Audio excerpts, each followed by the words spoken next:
नमस्कार नमस्कार. आज 25 नोव्हेंबर आहे. देशाला स्वातंत्र्य 1947 ला मिळालं.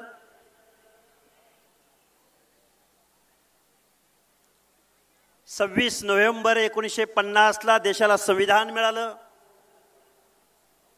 आणि खऱ्या अर्थानं तुम्हाला आम्हाला माणूस म्हणून जगण्याचं आणि या स्वतंत्र लोकशाही देशामध्ये एक सन्मान्य नागरिक म्हणून मान्यता जर कशाच्या माध्यमातून मिळाली असेल तर ती संविधानाच्या माध्यमातून मिळाली. खऱ्या अर्थानं विचारमंचावरती श्रद्धेय बाळासाहेब आहेत. विचारमंचावरती सन्मान्य मंडळी बसलेली आहेत. मी एक ओबीसी विजयंती एसबीसी चळवळीचा कार्यकर्ता आहे आणि संविधानाचा हा अमृत महोत्सव तुम्ही आम्ही साजरा करतोय. 26 नोव्हेंबरच्या पूर्वसंध्येला आज मुंबईमध्ये हा जो कार्यक्रम होतोय, खऱ्या अर्थानं या विचारमंचावरती जेवढे जेवढे म्हणून या भारतवर्षामध्ये या महाराष्ट्रामध्ये फेसलेस आयडेंटिटी असलेले समूह आहेत, त्या समूहांचा आवाज असणारी ही मंडळी इथं विचारमंचावरती उपस्थित आहेत. मी संविधानाप्रती ऋण व्यक्त करायला तर आलोयच, पण श्रद्धेय बाळासाहेब आंबेडकरांनी ओबीसींच्या बाजूनं गेल्या वर्षभरामध्ये ठाम अशी भूमिका घेतली. ओबीसींचा आवाज बनण्याचा प्रयत्न केला. त्या श्रद्धेय बाळासाहेब आंबेडकरांच्या लढाऊ वृत्तीला सलाम करण्यासाठी मी इथं आलोय. आता किती बोलावं, काय बोलावं, सभेच्या संकेताप्रमाणे मी अगदी थोडक्यात मी माझं मनोगत व्यक्त करेन. या भारतामध्ये देशाचा अमृत काल साजरा केला जातोय. माझ्या अगोदरच्या एका वक्त्याने सांगितलं, इथं या देशामध्ये आर्थिक नियोजन अनेक झाली. हजारो लाखो करोडोंच्या उड्डाण झाले.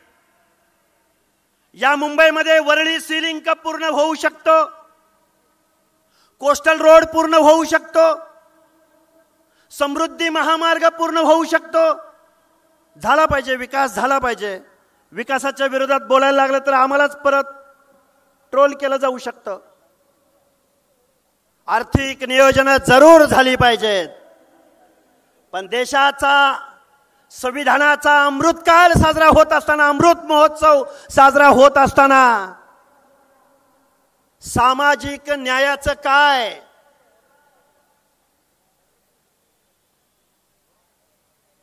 हजारो लाखो करोडो रुपयांची उड्डाणं होत असताना आजही आम्हाला सोशल जस्टिस मिळालेलं नाही. आज वंचित बहुजन आघाडीच्या माध्यमातून हा कार्यक्रम होतोय. खऱ्या अर्थानं हा महाराष्ट्र, भारत देश वतनदारांच्या, जहागीरदारांच्या, कारखानदारांच्या ताब्यामध्ये गेलेला आहे. आणि तुम्ही आम्ही माणसांनी या सर्व गोष्टींचा विचार करण्याची आज रोजी आवश्यकता आहे. डॉक्टर बाबासाहेब आंबेडकरांनी 25 नोव्हेंबरला संविधान सभेसमोर सांगितलं होतं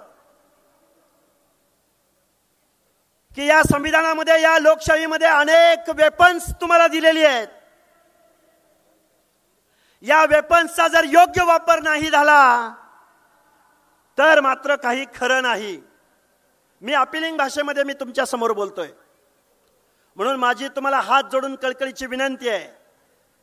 आज महाराष्ट्रामधला ओबीसी विजयंती एसबीसी बांधव आज त्याचं रिझर्वेशन गेलेलं आहे. अशा परिस्थितीमध्ये या सगळ्या माणसांचा, शोषितांचा, वंचितांचा, पीडितांचा, गरिबांचा, कष्टकऱ्यांचा, सामाजिक दृष्ट्या मागासांचा आवाज बनण्याचं काम महामानव डॉक्टर बाबासाहेब आंबेडकरांनी दिलं. आज संविधानाचा अमृत महोत्सव साजरा होत असताना बाबासाहेबांनी तुम्हाला आम्हाला लढण्याचा मूलमंत्र दिला. राजसत्ता आणि राजपाट हा मागून मिळत नसतो.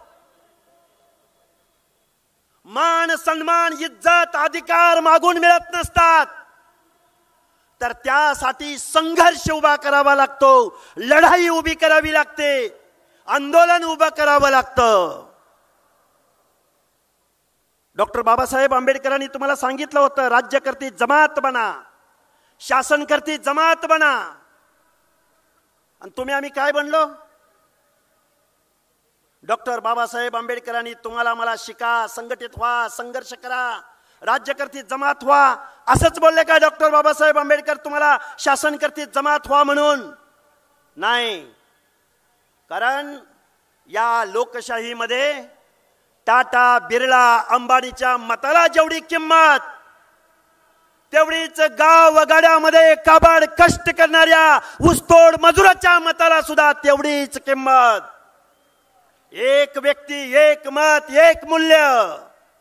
पण तुम्ही आम्ही काय केलं? गावगाड्यातल्या शोषिताचा, वंचिताचा, पीडिताचा, गोरगरिबाचा आजही या लोकांना सामाजिक न्याय नाही भेटला. आता माझ्या शेजारी चव्हाण साहेब बसलेले आहेत, आपल्या वंचितचे पदाधिकारी. आजही या महाराष्ट्रामध्ये अनेक प्रश्न आहेत. एकच प्रश्न शेवटचा मांडेन. भटक्या विमुक्त जाती जमातीमधली विजयंती अ ब प्रवर्गामधली माणसं, आजही देशाचा अमृत महोत्सव साजरा झाला, संविधानाचा अमृत महोत्सव साजरा होईल. पण गाव वगळ्यातला भटक्या विमुक्त जाती जमाती मधल्या लोकांचं आजही पाल गेलं नाही. पाल आजही मुंबई पुणे शहरामध्ये जमिनीशी समांतर पाल करून इथली ट्रायबल लोक, इथली भटक्या विमुक्त जाती जमाती आजही जीवन जगतात. या अमृत कालामध्ये या भटक्या विमुक्त जाती जमातीला आजही घर भेटलं नाही, आजही स्वच्छतागृह भेटलं नाही, आजही लोकसंख्येच्या प्रमाणात आर्थिक बजेट भेटलं नाही. एका बाजूला संविधानाचं गाणं निश्चित गावं लागल, एका बाजूला संविधानाचा अमृतकाल निश्चित साजरा करावा लागेल, पण दुसऱ्या बाजूला मात्र तुम्हाला आम्हाला शासनकर्ती जमात बनावं लागेल. तर आणि तरच तुमच्या आमच्यामध्ये परिवर्तन घडू शकतं. महाराष्ट्रामधल्या ओबीसी बांधवांना नवनाथ आबा, तुम्ही आम्ही समजावून सांगतोय, गेली वर्ष 2 वर्ष आम्ही आंदोलन उभं करतोय. निवडणुका आल्या, आधे इधर जाओ आधे उधर जाओ. माझी तुम्हाला हात जोडून कळकळीची विनंती आहे, संविधानाचा हा अमृतकाल साजरा होत असताना तुम्ही आम्ही सगळ्या लोकांनी, संविधानवादी लोकांनी, मानवतावादी लोकांनी, बंधुतावादी लोकांनी, काबाड कष्ट करणाऱ्या लोकांनी, सामाजिक न्यायाच्या प्रतीक्षेमध्ये उभ्या असलेल्या लोकांनी राज्यकर्ती जमात बनायला शिकलं पाहिजे.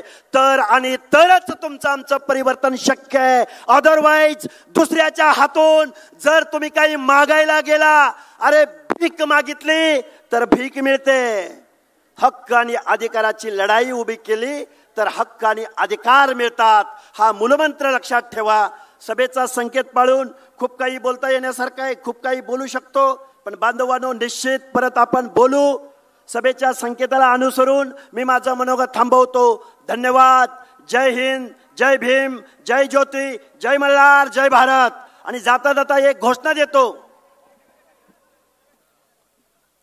जय जय जय जय जय भीम, जय भीम, जय जय जय जय जय भीम, जय भीम.